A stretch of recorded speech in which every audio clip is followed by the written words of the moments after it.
the secret of the inner earth.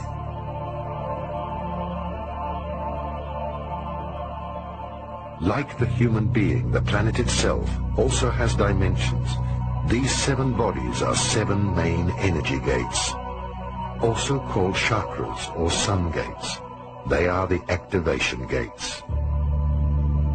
The masters of Lemuria and Atlantis knew about the main geomantic energy vortices. With the help of extraterrestrial technology and levitation, they built large pyramids onto these centers of energy.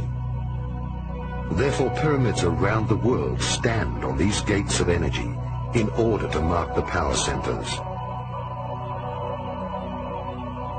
They are situated in the jungles of the Amazon, in the highlands of Mexico, on the ocean floors of the Atlantic and the Pacific, under the desert of Taklamakan, in China, and many other places on Earth. Many of these pyramids were built underground and will be discovered in the near future.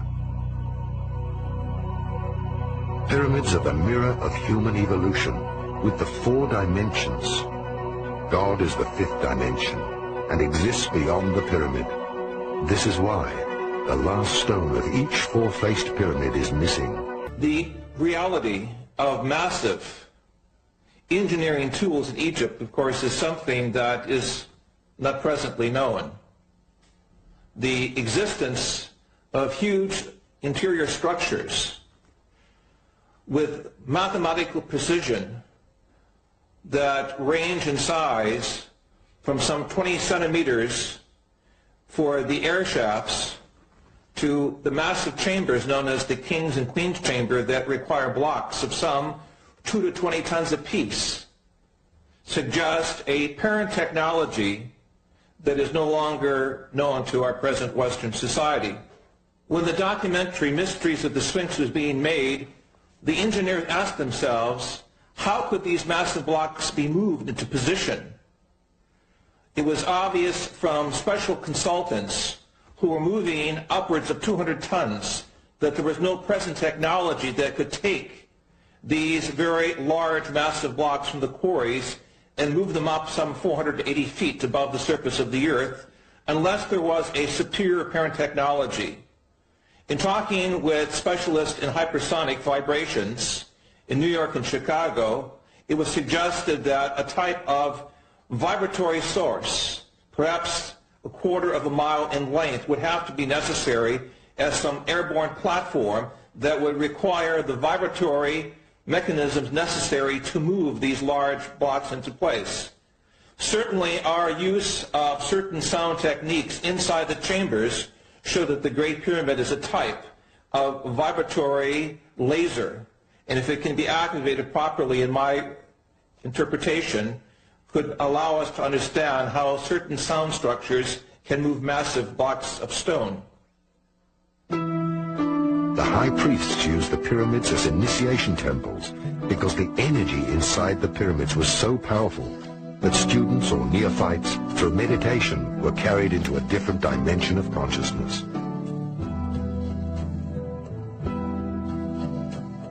The student, with his physical body and senses, was moved into a higher world. Thus he could perceive the spiritual world. Until this very day, another great secret remains. The pyramids were used as natural doors of dimension gates, as openings and doors leading to the inner earth. As much as there is an outer world, there is, because of polarity, an inner world. In other words, the earth is hollow. As things are on a small scale, so they are on a large scale. Hermes Trismegistos taught that everything in the universe is set up according to the same organizational plan. One could say that the Earth is like a huge atom, hollow inside, with a nucleus at the center which represents the inner sun. Just as we humans do not see the outer curve of the globe, one is not able to perceive the inner curve when entering Hypereia, the legendary lost crystal cities of Agartha.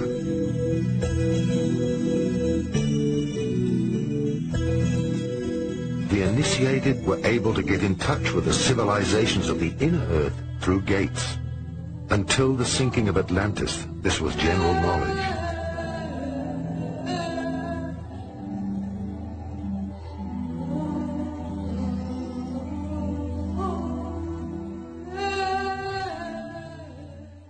Plato in his book, the Timaeus, speaks about an earlier civilization, a race of godlike beings, at least 9,000 years before the time of the peoples of Athens.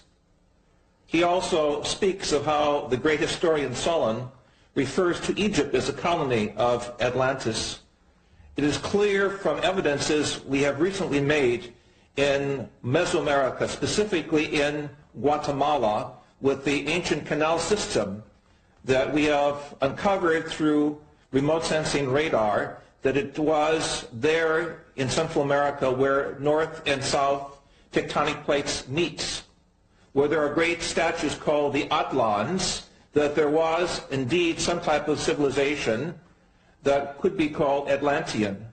Clearly the evidence is in Egypt of great structures beneath the sands of Giza, as well as the evidences of great structures beneath Gobi in the Far East, suggest that Atlantean models of higher intelligence were over the earth at a much earlier historic period, suggesting that Atlantis was a type of civilization rather than a specific place of people, technology, worship, and belief. Where is the entrance to the inner earth? My feeling is that these are openings several hundred kilometers wide, not more than that. One on the North Pole, one on the South Pole. They may exist in a different dimension. They may be made visible at will or from time to time depending on certain cosmic and terrestrial conditions. These are more of speculations. However, I know for sure that, for example, polar flights are forbidden to fly straight over the pole. They always deviate away. After a very suspicious crash of a New Zealand airliner, a chartered airliner in late 70s, early 80s, that was supposed to fly over the South Pole looking for the opening of the inner Earth. After Atlantis, only a few nations and river and the Hopi Indians knew of the entrances to huge underground cities.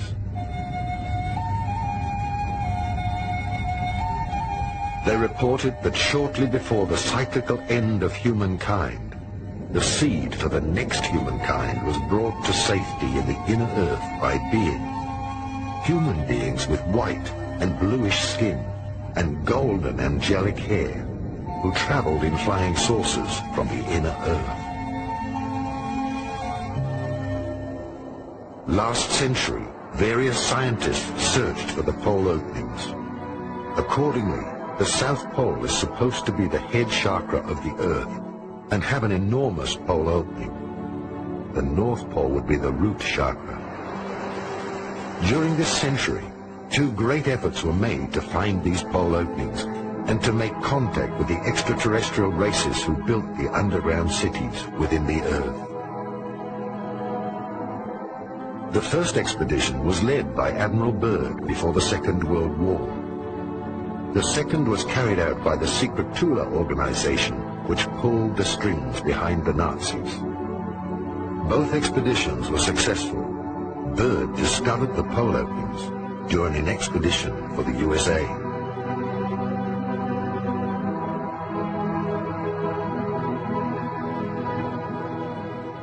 What do we know about Operation High Jump, about Admiral Byrd's expedition in the autumn of 46, the early spring of 47, to the South Pole? This is an expedition that has been almost forgotten, and it's very hard to come up with any information about it. The few articles that were published at that time in, let's say, National Geographic magazine would not give any clue to the real intention of that expedition.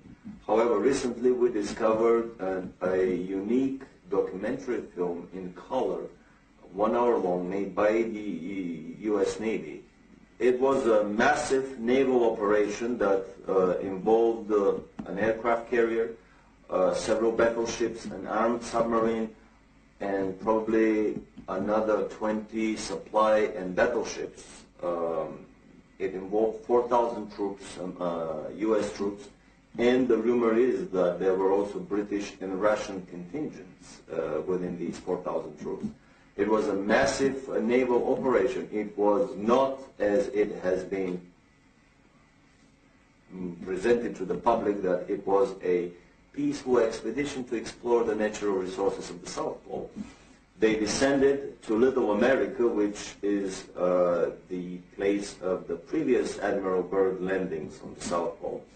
And then they started a massive overflight over the whole area of the South Pole, trying to locate the German base that was established there almost 10 years earlier. The Germans started somewhere in 1936-37 seriously exploring the South Pole, and by the time the war ended, the rumor is that they have established a massive underground colony with at least 100,000 scientists, researchers, elite SS troops. In our research in Africa, the Far East, and in the mountains of South America, we have come across statuary of very grotesque beings who, according to the Indian and shamanistic tradition, went into the earth at a time of a great cataclysm. If we take Atlantis as a model for survival, it is clear in the folklore and literature of the major continents of our planet that some of the races went into the earth. I brought with me from Africa pictures of these grotesque serpent-like beings. Many of them correspond to the extraterrestrial reports and photographs of some of these so-called snake people or serpent people. It is very clear also that there was the survival of the ancestry of the Adamic race, referred to in our scriptures, as well as in the teachings of the Hungarian and German people that came out of the Gobi area. It is in this area of Lap Nor that we have recently found evidences of an earlier European type humanity that did survive some type of cataclysm according to the myths of the Far East. We have thus in our tradition a vast folklore, anthropology, and cosmology that connect the peoples of this planet with that of other worlds. The Nazis were better informed by the secret esoteric orders and had exact knowledge about the lost cities of Agartha and Shambhala. Many of their expeditions involved searching for the entrances into the inner world and the lost techniques of the gods, that is, UFOs, the Ark of the Covenant, and much more. Thus, films like Indiana Jones are not mere fiction. German expedition in search of Agartha. Some esoteric correlations of the 19th century and of the Third Reich are hidden nowadays under a veil of the past. Thus, only some isolated relationships can be uncovered. For a while, Dietrich Eckart lived at the foot of the mountain Untersberg and was initiated into the medieval mysteries and into the legends of caves. Adolf Hitler spent many hours with Dietrich Eckart at the Obersalzberg mountain, and both were followers of the hollow earth theory of Hans Erdinger. The Untersberg was already considered by the Templars to be a volcano with an access to the inner earth and to the legendary hollow world. Thus there are stories of the disappearances of people in the Untersberg and how, 60 years later, the same people surfaced without having aged. Other German legends deal with the myth of the end of the world. In the legends, King Barbarossa is asleep in the mountain, and after hundreds of years he rises up with his knights for the last battle at the end of time, in order to help good triumph. I'm speaking now as a scientist. I do not want to confuse subsurface temples and grottos and structures of civilizations that go down approximately a mile or two from the surface of the earth with the so-called inner earth theory. In my work in Ecuador, Peru, and Bolivia, it is clear that there are vast tunnel systems that go hundreds of kilometers under the mountains, allowing the Indian peoples to connect between national borders. We know also between Mexico and New Mexico in North America that the Indians have a subterranean system of corridors that allow the tribal federations from North America to meet, even privately, without notifying the American or Mexican authorities. Clearly, these structures are there as a result of some type of volcanic activity or catastrophic events some 28 million years ago, as we have measured in areas of North Mexico, where the surface of the earth changed, allowing volcanic openings and porous materials to construct, as it were, underground cavities. Into these cavities, members of the human society found shelter from the noxious poisons and gases and orders of destruction that took place rather suddenly.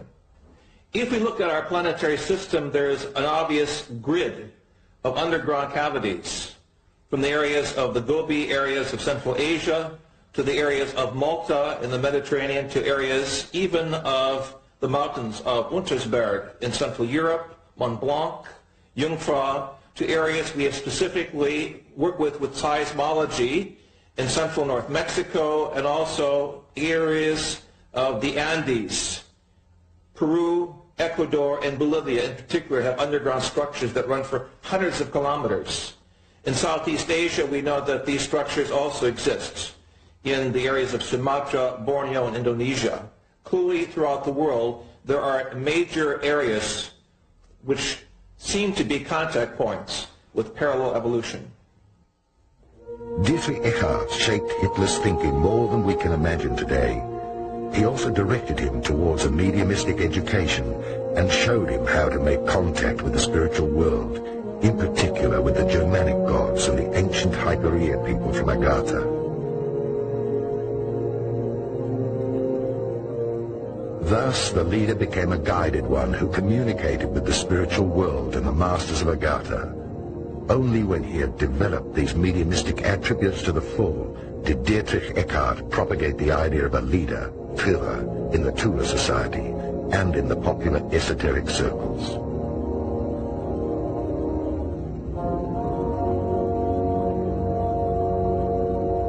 Already in the First World War, the German military sent various expeditions, which later were known as German colonies.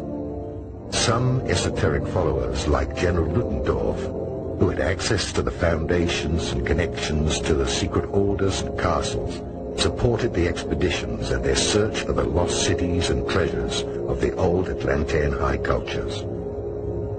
In the early 20s, in a privately financed expedition, Edmund Kiss explored various regions of South America and discovered a wide-ranging system of caves with an opening to the inner earth. The different esoteric societies with their secret orders, country estates, and later also their castles were the meeting points of the esoteric elite, which saw itself as guided to resurrect the old knowledge of Atlantis and of the Indo-Germanic prophecies. The society that dealt with the lost technology of the gods and their impelling force was the so-called Friel Society.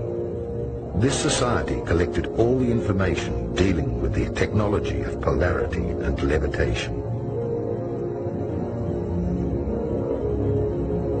When the National Socialists came to power and the old leagues and alliances had accomplished their duty, the esoteric followers of the time began to carry out their expeditions at the state's cost.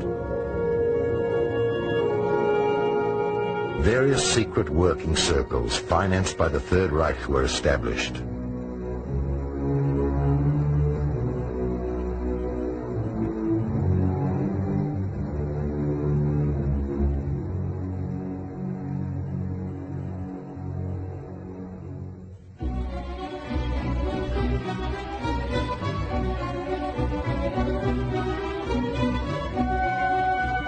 The committee of the group, Heirs of the Ancestors, was concerned with the study of races, and some high esoteric followers were contracted to investigate the past of the Aryan race with ordinary archaeologists and scientists.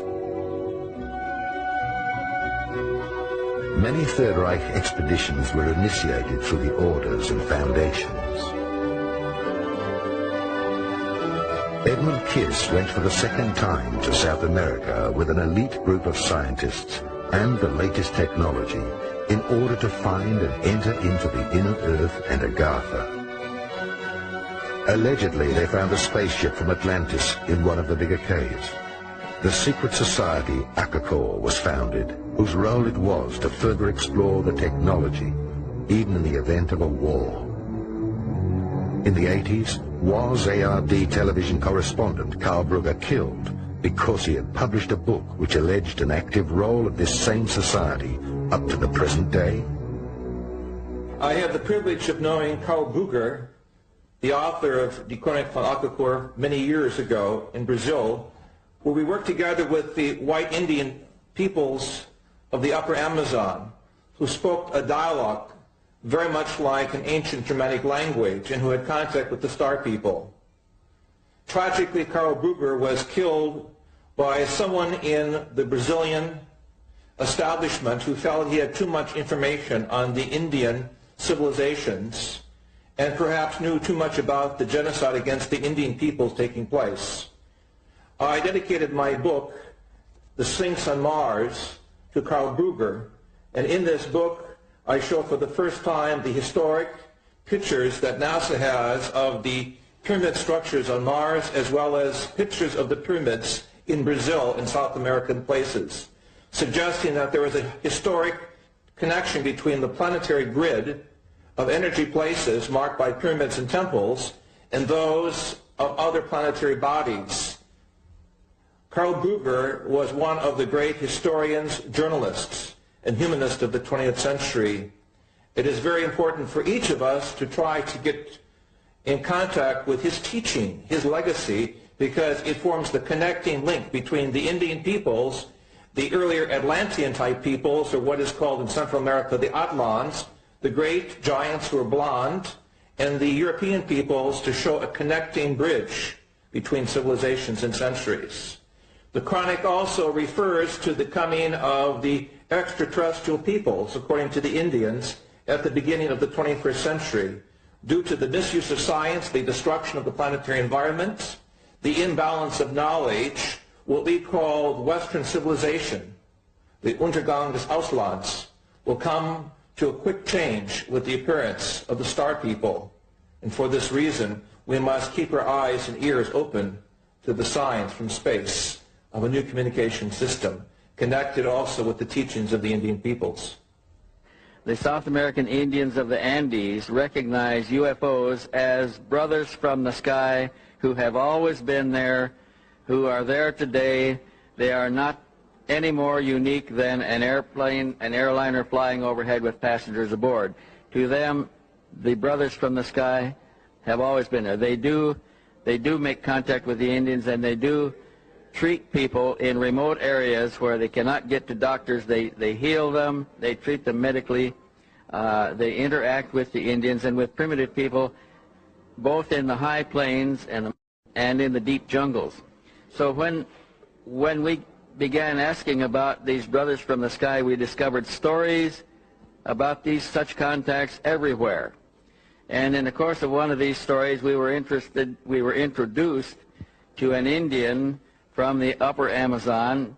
I think his name was Akunta, but I'm not sure at the present time, who offered to take us back into a civilization that he came from that was primarily based on a European culture that was transported there or transposed there sometime about the end of World War II, and they had taken scientists and scientific research underground in an area in the upper Amazon where they had succeeded in developing disc-shaped aerial vehicles that they could use to go all over the world with. The society was, this Indian called the society Akakor. He said that he had guided a German researcher by the name of Brugger, and I think his name was Martin Brugger, B-R-U-G-G-E-R, who was actually taken to the city and was afforded an opportunity to meet with some of the Europeans there. That Indian tribe in that area has many blue-eyed, blonde-haired Indians, and they appear to be descendants of a Germanic a group of people that were taken there sometime in the middle 1940s, and now they have produced children and they are young adults, and a society is flourishing there that is advanced over the contemporary societies around them by a substantial degree. We can take you back there. There is a man who lives in that area. His name is A.J. Gaviard, who will be willing to introduce us to either the Indian that guided Martin Brugger or other Indians from the same tribe who may be willing to take us back far enough to meet some of the members of that society. It's operated as a closed society.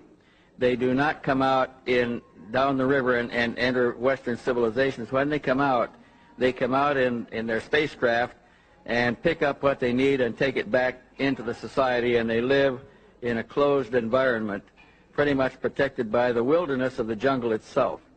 So it's possible to go back and further investigate the evidence of the existence of Akakor at any time. We can produce people who can do this. We can look at Mr. Brugger's evidence that he published, which was the result of his own research. But I personally am convinced that this society exists, that they have circular disc-shaped craft, that they fly and operate them there, and perhaps some of the disc-shaped craft that we are discovering in the reports of the Indian aboriginals of the highlands, of the upper plateau there, may be some of the vehicles from Akakor. We also know that many of the vehicles that they describe are not from Akakor, that they come from elsewhere. Some of them are extraplanetary. They come from beyond this planet, and they have unique technologies, and they have human beings aboard who are quite different and quite advanced over the contemporary humanity of Earth today.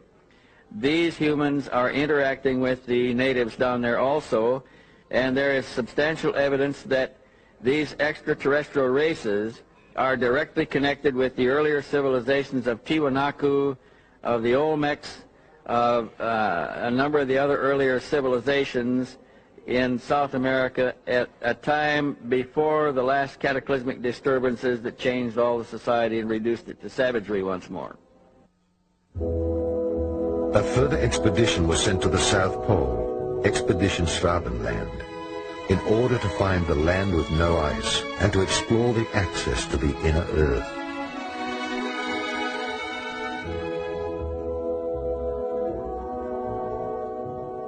Another expedition was sent to the Icelandic geysers, since there were insider stories about the access to the inner Earth.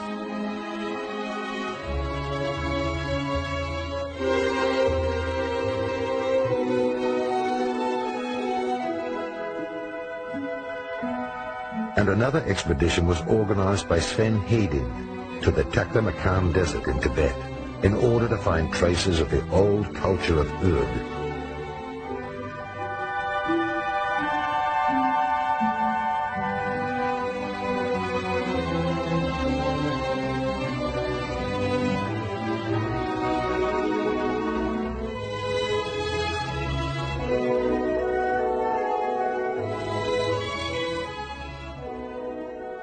What we call in the Buddhistic esoteric tradition as Shambhala is an actual area in the Taklamakan area of central China next to the Gobi Desert. In 1988, with permission of the Chinese Academy of Science, I conducted research experiments in this area and confirmed with other engineers the existence of a vast underground complex of grottos, ancient structures and buildings, and in these structures we find statues of the avatars or beings later celebrated in Buddhism as the bodhisattvas, the beings that came from space, in the Vimana and the Tathagata. These are ancient Sanskrit terms for the vehicles of higher intelligence. In my opinion, Shambhala does exist as an underground structured civilization that is now being uncovered in Central Asia. And in this area of the Gobi, I believe we will find the origins of the Garden of Paradise, or the Gan Eden, the Garden of Eden, as it is referred to in our book of Genesis. One less-known expedition was led to a mountain in an African desert, since there were stories by the local tribes that there existed a network of caves out of which flying objects emerged, which had also been cited by the German expeditioners. Under the cover name Villachschmied, all the information about the technology of the inhabitants of the inner Earth, or extraterrestrials, was gathered, and through the SSE-4 was passed on to the engineers of the weapon industry in order to develop the new technology.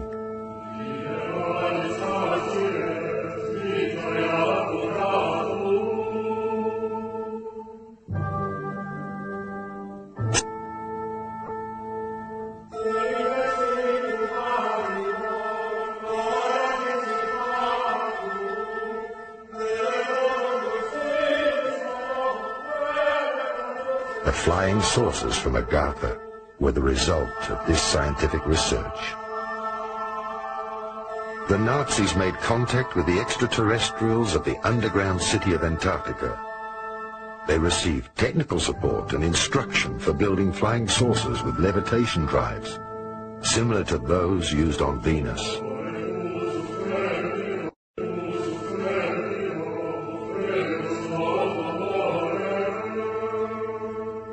At the end of the Second World War, the extraterrestrials ensured that the technology was returned from Earth back to these cities. They understood that the Dark Age had not yet reached its peak. The technology was returned by 30 submarines through a large commando action.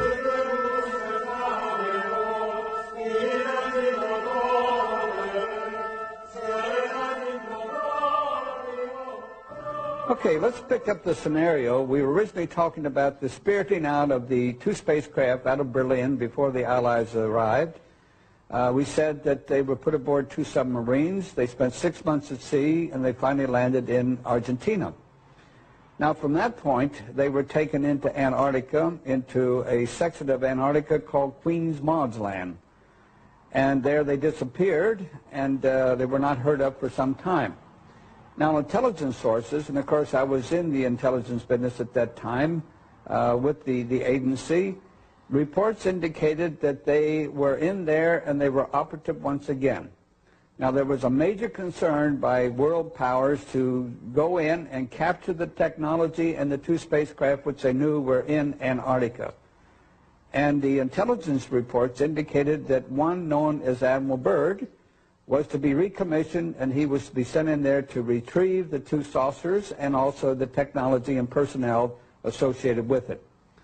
Later reports indicated that Admiral Byrd was given 8 months and unlimited funding to go in and pull this thing successfully off. But we also know that within 8 weeks he was totally defeated. Now, the supposition at that point was that there was an advanced civilization and technology, most probably alien. There were with the Third Reich and the SS who was in Antarctica, and that those great and developed technologies were used to defeat Admiral Byrd. And of course, as it turns out, even to date, they're still there. We never did successfully get them. The stories that I have uncovered about the inner Earth is that very early on in the history of the Third Reich, the Nazi elite, and especially Hitler, were trying to establish contact with the civilization living in the inner Earth, which was considered an Aryan civilization of a lot more advanced nature than their brothers, lost brothers living on the surface of the planet. The Truist Society carries the name of the former capital of that civilization, someplace around present-day Greenland, before the previous polar shifts and before Greenland became under ice. Two expeditions were made in the late 30s, early 40s, one attempting to enter the North Polar water opening with a submarine, which proved unsuccessful. A second attempt was made to enter the land opening on the South Pole with an anti-gravity cigar-shaped device, basically a small prototype probably of the giant Andromeda space station that was developed later on by the SS, and it proved successful. The most interesting story is the one that I heard by an American living in Florida who claims to have spent 2 months in the city of New Berlin. This is a city that was developed into the inner earth, and a part of the Germans from the South Polar colony were admitted by the inner earthlings and were allowed to build that city there. Very strict admission procedures, no previous SS members, no previous concentration camp guards and so on were admitted. The rumor is that the present-day city of New Berlin is about 2 million people of population, that they have built there most of the buildings that Hitler's personal architect, Speer, was planning to build. They're traveling on Icelandic passports. After World War II, a military expedition under Admiral Byrd tried to recover the vanished technology. The extraterrestrials let him enter the inner Earth to the Golden City. They delivered a request message for disarmament to the government of the United States. Admiral Byrd had to remain silent until his death, but after he died, his nephew published his diary. In my work with South African, Brazilian, and American geologists at the South Pole, it is clear that under the structures of ice, there are many layers of civilization, suggesting at one earlier point of time when the conditions of the South Pole were different. Clearly, there was some type of civilization there. The evidences of huge dinosaur intelligence suggest that this was one of the possible places for the Garden of Eden. This, of course, is assuming that the shell of the Earth had a different north and south magnetic pole. And with the shifting of the pole, this region became suddenly very, very frigid. And thus we do not see any evidences on the surface of these so-called earlier conditions of intelligence. However, I believe with the further exploration of the documents that both Admiral Byrd brought to the attention of the world after World War II, and the Brazilian Navy uncovered in 1961 with its subpole expedition, that extraterrestrial intelligence is also operated out of the area of the South Pole. And in that sense, the South Pole is a connecting point with other civilizations, possible extrasolar gardens of paradise. What was it that Admiral Byrd found on the South Pole? Incredibly enough, in an official American Navy documentary film, we found footage of what Admiral Byrd found on the South Pole. He found giant freshwater, never freezing lakes with areas around them that were free of any snow. And in that film we show footage of the Navy planes landing in these lakes. But even more so, he found, to his amazement, that his planes were disappearing very quickly. A lot of his planes were attacked by anti-gravity devices that were operated by the Germans there, by anti-gravity saucers. A lot of them crashed into invisible barriers and disintegrated in mid-flight. This is an indication that the Germans had already perfected the force field shields, and they were up and operational around the German colony at Neuschwabenland. When he was retreating, basically the whole operation lasted for 1 week. They started at the end of February 47, and by the first week of March they were through with the whole operation, and much earlier than scheduled, and they departed. And in an interview at Buenos Aires on his way back, Admiral Byrd made the incredible statement that the Third World War would probably be with an adversary coming from the polar regions of our planet, an adversary that has the ability to fly unobstructed from pole to pole. He was referring to the Germans at their South Polar colony at Neuschwabenland, that were operating their anti-gravity craft with impunity and could fly circles around the globe, and of course would shoot out of the sky any of the attacking American planes. The inner terrestrials surrounded the entrance gates with an electromagnetic protective dome, which no being or weapon can penetrate. After all this happened, it became the greatest secret of mankind. It started ufology as we know it today. Indeed, there is a second humanity, an inner terrestrial race who had already built cities in the inner earth before the sinking of Atlantis. In 1961, the Brazilian Navy was conducting a series of experiments in the Antarctic. According to one of my colleagues who was in one of the naval ships, suddenly out of the ice packs, a large spacecraft emerges and takes off vertically at a terrific speed, shocking both the American and the Brazilian naval forces that were there.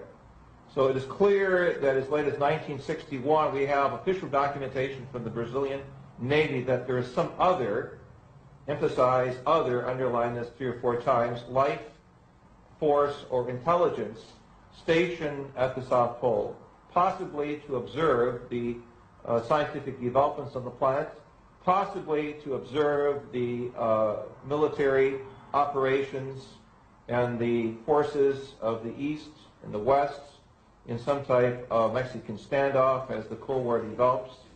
We have clear documentation from other sources and other South American governments that some technology that is not human-based is there. That is to say, some type of higher evolutionary experience is there, and this is the next chapter of our quest. Why are they here? What do they want from us? And do they, namely the higher or alien intelligence, have as it were some type of directing mechanism both for the U.S. as well as for the Soviets as to who goes into space and who conducts, as it were, the next evolutionary round of space development? These are key questions that we must resolve. The Dark Ages. During the rule of a dark age of separation, all knowledge that is passed on and all instructions are tainted. Every religion, for instance, is a sect, a separation from the real divine inner truth of life. Religion is something that happens in God's holiest temple. The Illuminati received their knowledge. Well, I would use the famous jokes and stories about Tesla and Edison. According to Edison, invention was 95% perspiration and 5% inspiration. According to Tesla, the way Tesla was doing his inventions, he would have 95% inspiration and probably 5% perspiration. Tesla would get a vision. All he has to do is put the vision into paper. Then he has to take the paper to the engineers to put it into metal in the shop. A little fine-tuning here and there, and the device works. This is the usual mode through which information and know-how is channeled from the extraterrestrial and even higher levels of existence to our planet. The know-how is given, and we are left to put it into our crude terrestrial engineering and manufacturing methods. That's why the crude anti-gravity saucers of the 1880s, 1890s were made with rivets. Giant cannons were used to fire the first anti-gravity devices toward the moon. Later on, in the early 1900s, more advanced technologies were used, but always the technology would follow up with our terrestrial one. Why are there two totally different scientific and engineering realities on the planet? Why the mass consumption engineering culture is 50 to 100 years behind the secret culture developed by the Illuminati? I have always had this very big question, very big puzzle in front of me. This is the Promethean dilemma for me. how come that with these incredibly good intentions to elevate the scientific and technological level of our civilization, we end up with the very negative and dismal results of all of these efforts? My feeling is that basically that is the major mode through which the, should I call it, the independent angelic presence on the planet is trying to corrupt the scientific and the political minds of the elite of our planet with visions of grandeur, with technologies that are too far ahead possibly for our spiritual and moral development, and that are very dangerous, that can explode any minute and basically bring the end of our civilization, as has happened for dozens of times on our same planet. Again, information coming to us from many extraterrestrial revelations about previous illuminated efforts to speed up the evolution on the planet that ended up in very brutal or violent nuclear wars.